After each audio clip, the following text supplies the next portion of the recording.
Hello everyone, welcome back to this channel. In this video, I will show you the easy and clear steps on how to don't use hardware acceleration when available Firefox browser. So how to don't use hardware acceleration when available Firefox browser. Make sure you keep watching this video until the end. Let's get started right away. Firstly, just go to Firefox browser on your computer or laptop. This is the Firefox browser display. Next, move the cursor to the top right of the screen. There are lots of menu options here. Next, tap the three-line icon here.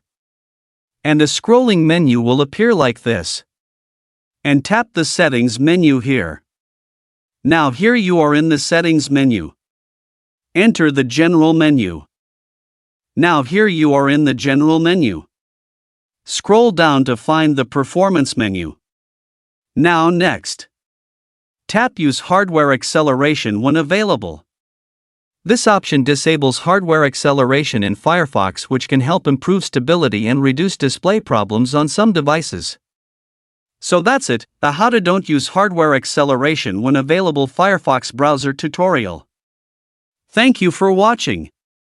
I hope this video is useful. See you in the next video.